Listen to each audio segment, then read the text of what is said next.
महामानव बुद्ध की महान विद्याएं जाने किस किस ने सीखी और सीखने के बाद वो अपने को अर्हत हुए और कुशल से उनका जीवन निर्वाण को प्राप्त हुआ। बुद्ध की शिक्षाएं, बुद्ध की विद्या ऐसी थी, बुद्ध की शिक्षाएं और बुद्ध की विद्या। भिक्षु संघ में पुरुष ही भिक्षु बन सकते थे। पुरुषों के अलावा स्त्रियों को भिक्षु संघ में रहने का कोई अधिकार नहीं था। ऐसा देखकर बुद्ध की जो मौसी थी प्रजापति जी, उन्होंने एक बार जब बुद्ध कपिलवस्तु आए तो चाहा कि मैं भी बुद्ध के साथ भिक्षुणी बनूं, तो उन्होंने उस वक्त मौसी को भिक्षुणी बनने से इनकार कर दिया। उसके बाद जब राजा शुद्धोधन की मृत्यु हो गई, उसके बाद पुनः उन्होंने बुद्ध के एक परम शिष्य थे आनंद, उनसे अपनी बात कही और भिक्षुणी संघ की स्थापना के लिए उन्होंने कहा। तब उस वक्त महामानव ने अपनी मौसी की बात को स्वीकार किया और भिक्षुणी संघ की स्थापना के लिए तैयार हो गए और उस वक्त भिक्षुणी संघ की स्थापना हुई। तो और भिक्षुणी संघ की स्थापना ये कहाँ हुई थी? वैशाली में हुई थी। तो उसी के संदर्भ में एक कहानी है, वो बताते हैं हम आपको।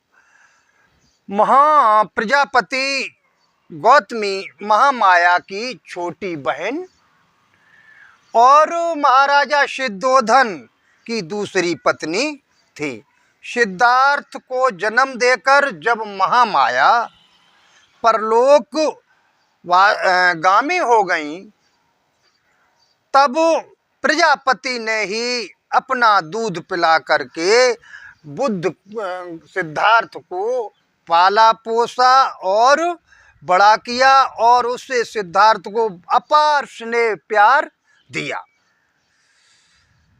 जब सिद्धार्थ सम्यक संबुद्ध होकर के कपिलवस्तु आए, तब वहाँ बहुत से लोग जुड़े और प्रजापति जी चाहती थीं कि मैं भी भिक्षुणी हो जाऊं, मैं भी भिक्षुणी हो जाऊं।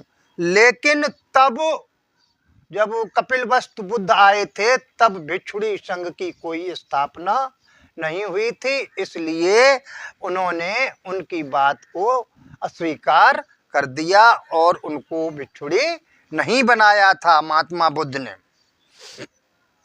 तो फिर क्या हुआ कि उसके बाद महाराजा शुद्धोधन की मृत्यु हो गई।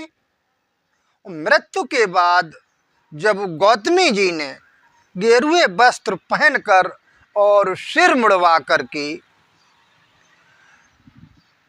यशोधरा तथा अन्य 500 शाक्य महिलाओं को साथ लेकर के भगवान के पास पहुंची और भिक्षुणी संघ स्थापित करने की उन्होंने अपने भिक्षुणी संघ स्थापित करने के लिए बुद्ध से आग्रह किया और आग्रह किया, भगवान मान गए और मान गए।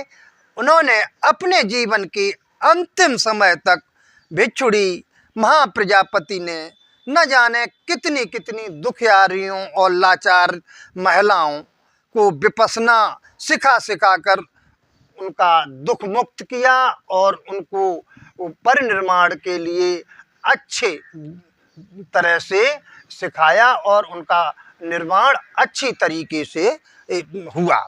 इस बात को खूब समझते थे कि साधना करते हुए ही बुद्ध की सही वंदना होती है। ये प्रजापति जी ने कहा कि विपश्यना करने से और साधना करने से ही सही बुद्ध की वंदना तभी होती है। नमो बुद्धाय। जय भीम, जय भारत। आज का प्रसंग यहीं तक